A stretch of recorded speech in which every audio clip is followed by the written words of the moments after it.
This is a Bindrune that I made about 2 years ago with the intention of quitting smoking. So here's how I made it. So if you know anything about Bindrunes, it might be that they are initially formed out of the Elder Futhark.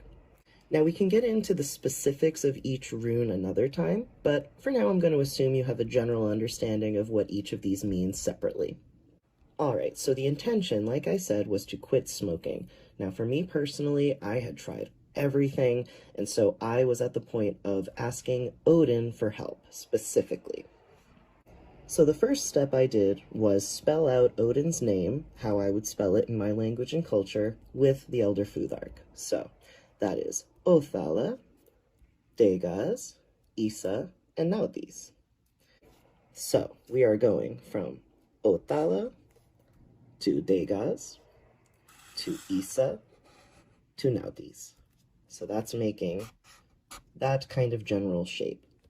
So now I am incorporating this shape along with the runes that spell Odin's name.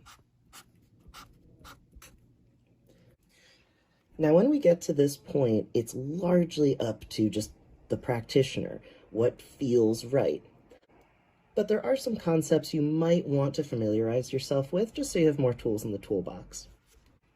Now, if we take a look at the finished Bindrune, something to keep in mind is I do not see this, and I would encourage you not to see this, as a two-dimensional flat shape, just something on a piece of paper.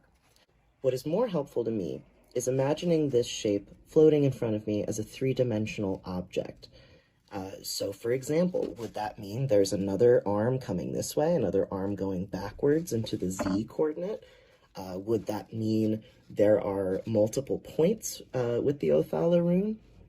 There's no right answer to those questions, but even thinking about them and just really meditating and contemplating this Bindrune will help give you that deeper understanding that might benefit your intent. So how do we get from this to that finished product? Well, a lot of trial and error. There are pages and pages of doodles where I have scrapped ideas, combined ideas, so it could take a while. So for me, I just kind of started with Isa. That's a pretty good standard way to start. And then I'm a very big fan of symmetry, so I liked to put this there. That sounded good to me.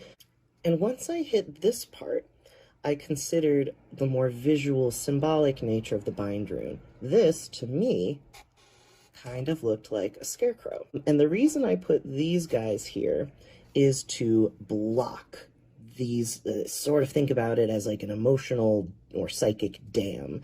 If something is going to flow, for example, a nicotine craving, I want that to be stopped. These also help serve as a truncated Dagaz rune. You might notice there's not an enclosed Dagaz in here, so that's sort of what that is serving as well. All right, and there we have our finished Bindrune.